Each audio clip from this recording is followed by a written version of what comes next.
Hello, let's read along Chapter 2 The Tiger King by Kalki. 1. Before you read, what is the general attitude of human beings towards wild animals? The Maharaja of Pratibandhapuram is the hero of this story. He may be identified as His Highness Jamedar General, Khiledar Major, Satvyagraha Samhari, Maharaja Dhiraj, Vishwa Bhuvana Samrat, Sir Jilani Jung Jung Bahadur, MAD, ACTC, or CRCK, but this name is often shortened to the Tiger King. I have come forward to tell you why he came to be known as Tiger King. I have no intentions of pretending to advance only to end in strategic withdrawal. Even the threat of a Stuka bomber will not throw me off track. The Stuka, if it likes, can beat a hasty retreat from my story. Right at the start, it is imperative to disclose a matter of vital importance about the Tiger King. Everyone who reads of him will experience the natural desire to meet a man of his indomitable courage face to face. But there is no chance of its fulfillment.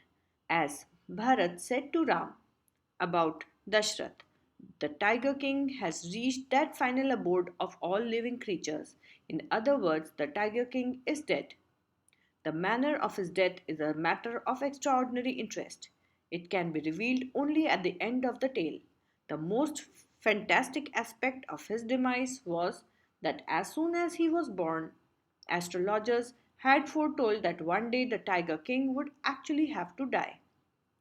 The child will grow up to become the warrior of warriors, hero of heroes, champion of champions. But they bit their lips and swallowed hard.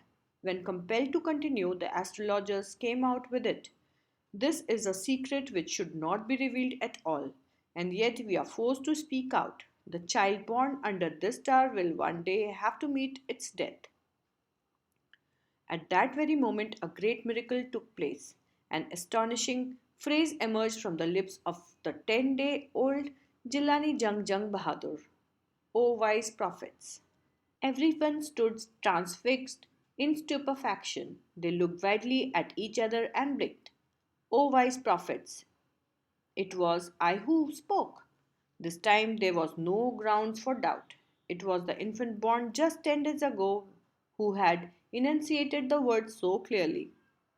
The chief astrologer took off his spectacles and gazed intently at the baby. All those who are born will one day have to die. We don't need your predictions to know that. There would be some sense in it if you could tell us the manner of that death. The royal infant uttered these words in his little squeaky voice. The chief astrologer placed his finger on his nose in wonder. A baby barely 10 days old opens its lips in speech. Not only that, it also raises intelligent questions, incredible, rather like the bulletins issued by the War Office than facts. The chief astrologer took his finger off his nose and fixed his eyes upon the little prince. The prince was born in the hour of the bull. The bull and the tiger are enemies. Therefore, death comes from the tiger, he explained. You may think that Crown Prince Jung Jung Bahadur was thrown into a quake when he heard the word tiger. That was exactly what did not happen. As soon as he heard it pronounced, the Crown Prince gave a deep growl. Terrifying words emerged from his lips. Let tigers beware. This account is only a rumor riff in Pratibandhapuram, but with hindsight, we may conclude it was based on some truth. 2. Crown Prince Jung Jung Bahadur grew taller and stronger day by day. No other miracle marked his childhood days apart from the event already described. The boy drank the milk of an English cow, was brought up by an English nanny, tutored in English by an Englishman, saw nothing but English films, exactly as the crown princes of all the other Indian states did. When he came of age at 20, the state, which had been with the court of wards until then, came into his hands. But everyone in the kingdom remembered the astrologer's prediction. Many continued to discuss the matter. Slowly it came to the Maharaja's ears. There were innumerable forests in the Pratibandhapuram state. They had tigers in them. The Maharaja knew the old saying, "You may kill even a cow in self defense." There could certainly be no objection to killing tigers in self defense. The Maharaja started out on a tiger hunt. The Maharaja was thrilled beyond measure when he killed his first tiger. He sent for the state astrologer and showed him the dead beast. "What do you say now?" he demanded.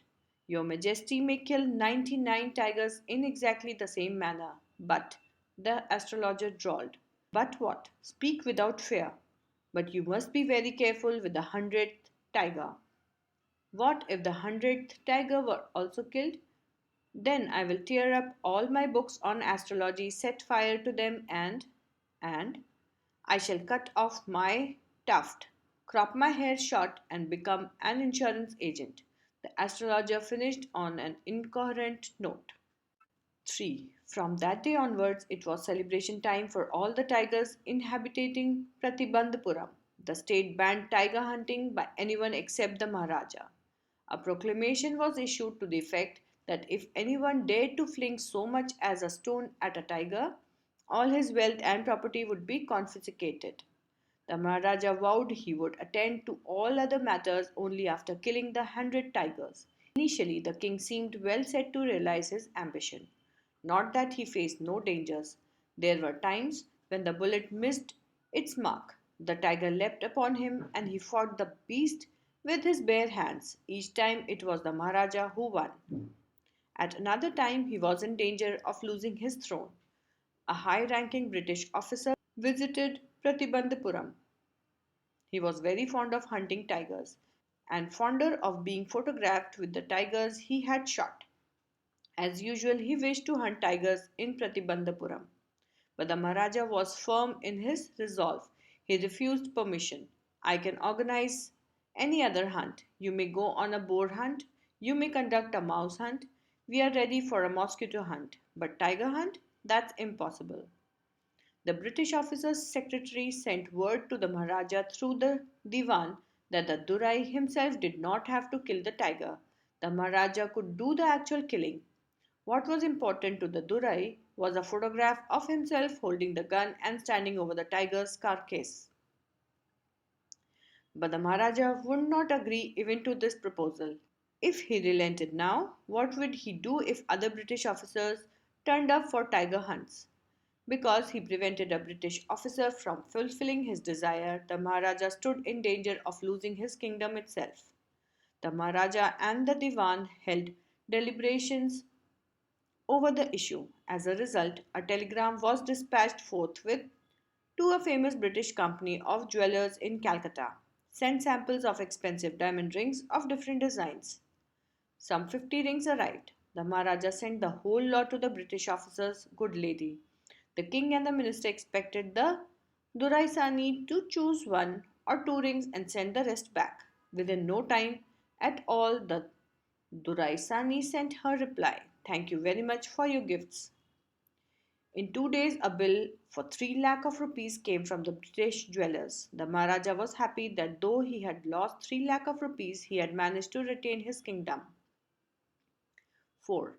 The Maharaja's tiger hunt continued to be highly successful. Within 10 years, he was able to kill 70 tigers. And then, an unforeseen hurdle brought his mission to a standstill. The tiger population became extinct in the forest of Pratibandhapuram. Who knows whether the tigers practiced birth control or committed harakiri, or simply ran away from the state because they desired to be shot by British hands alone. One day, the Maharaj sent for the Diwan. "Diwan Sahib, aren't you aware of the fact that 30 tigers still remain to be shot down by this gun of mine?" he asked, brandishing his gun. Shuddering at the sight of the gun, the Diwan cried out, "Your Majesty, I am not a tiger." "Which idiot would call you a tiger?" "No, I am not a gun." "You are neither tiger nor gun. Diwan Sahib, I summoned you here for a different purpose. I have decided to get married." The Diwan began to babble even more. "Your Majesty, I have 2 wives already. If I marry you—" Don't talk nonsense. Why should I marry you? What I want is a tiger. Your Majesty, please think it over. Your ancestors were married to the sword. If you like, marry the gun. A tiger king is more than enough for this state. It doesn't need a tiger queen as well. The Maharaja gave a loud crack of laughter. I am not thinking of marrying either a tiger or a gun, but a girl from the ranks of human beings. First, you may draw up statistics of tiger populations in the different native states. Next, you may investigate if there is a girl I can marry in the royal family of a state with a large tiger population. The Diwan followed his orders. He found the right girl from a state which possessed a large number of tigers. Maharaja Jung Bahadur killed 5 or 6 tigers each time he visited his father in law. In this manner, 99 tiger skins adorned the walls of the reception hall in the Pratibandhapuram palace. 5. The Maharaja's anxiety reached a fever pitch when there remained just one tiger to achieve his tally of 100. He had this one thought during the day and the same dream at night. By this time, the tiger farms had run dry even in his father in law's kingdom. It became impossible to locate tigers anywhere. Yet, only one more was needed. If he could kill just that one single beast, the Maharaja would have no fears left. He could give up tiger hunting altogether. But he had to be extremely careful with that last tiger. What had the late chief astrologer said? Even after killing 99 tigers, the Maharaja should beware of the 100th. True enough, the tiger was a savage beast after all. One had to be wary of it. But where was that 100th tiger to be found? It seemed easier to find tiger's milk than a live tiger. Thus the Maharaja was sunk in gloom. But soon came the happy news which dispelled that gloom. In his own state, sheep began to disappear frequently from a hillside village. It was first ascertained that this was not the work of Khader Mia Sahab or Virasamy Naikar, both famed for their ability to swallow sheep whole. Surely a tiger was at work. The villagers ran to inform the Maharaja. The Maharaja announced a 3 year exemption from all taxes for that village and set out on the hunt at once. The tiger was not easily found. It seemed as if it had wantonly hid itself in order to flout the Maharaja's will. The Maharaja was equally determined. He refused to leave the forest until the tiger was found. As the days passed, the Maharaja's fury and obstinacy mounted alarmingly. Many officers lost their jobs. One day, when his rage was at its height, the Maharaja called the Diwan and ordered him to double the land tax forthwith. The people will become discontented, then our state too will fall a prey to the Indian National Congress. In that case, you may resign from your post, said the king. The Diwan went home, convinced that if the Maharaja did not find the tiger soon, the result could be catastrophic. He felt life returning to him only when he saw the tiger which had been brought from the People's Park in Madras and kept hidden in his house. When the town slept in peace, the Diwan and his aged wife dragged the tiger to the car and shoved it into the seat. The Diwan himself drove the car straight to the forest where the Maharaja was hunting. When they reached the forest, the tiger launched its satyagrah and refused to get out of the car. The Diwan was thoroughly exhausted in his efforts to haul the beast out of the car and push it down to the ground. On the following day, the same old tiger wandered into Maharaja's presence and stood as if in humble supplication. Master, what do you command of me? It was with boundless joy that the Maharaja took careful aim at the beast. The tiger fell in a crumpled heap. I have killed the 100th tiger. My vows has been fulfilled. The Maharaja was overcome with elation. Ordering the tiger to be brought to the capital in a grand procession, the Maharaja hastened away in his car. After the Maharaja left, the hunters went to take a closer look at the tiger. The tiger looked back at them, rolling its eyes in bafflement. The men realized that the tiger was not dead. The bullet had missed it. It had fainted from the shock of the bullet whizzing past. The hunters wondered what they should do. They decided that the Maharaja must not come to know that he had missed his target. If he did, they could lose their jobs. One of the hunters took aim from a distance of 1 foot and shot the tiger. This time he killed it without missing his mark. Then, as commanded by the king, the dead tiger was taken in procession through the town and buried. A tomb was erected over it. Few days later, the Maharaja's son's third birthday was celebrated.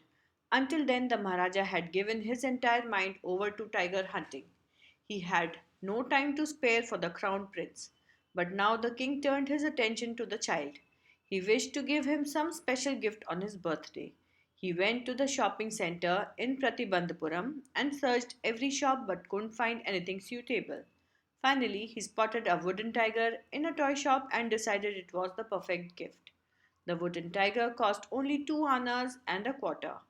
But the shopkeeper knew that if he quoted such a low price to the Maharaja, he would be punished under the rules of emergency. So he said, Your Majesty, this is an extremely rare example of craftsmanship. A bargain at 300 rupees. Very good. Let this be your offering to the crown prince on his birthday, said the king and took it away with him. On that day, father and son played with that tiny little wooden tiger. Been carved by an unskilled carpenter. Its surface was rough. Tiny slivers of wood stood up like quills all over it. One of those slivers pierced the Maharaja's right hand. He pulled it out with his left hand and continued to play with the prince. The next day, infection flared in the Maharaja's right hand. In 4 days, it developed into a suppurating sore which spread all over the arm. Three famous surgeons were brought in from Madras. After holding a consultation, they decided to operate. The operation took place. The three surgeons who performed it came out of the theatre and announced, The operation was successful. The Maharaja is dead. In this manner, the hundredth tiger took its final revenge upon the Tiger King. Thank you. If you like this audio, do recommend it to your friends, subscribe to my channel, and come back again for more. Thank you.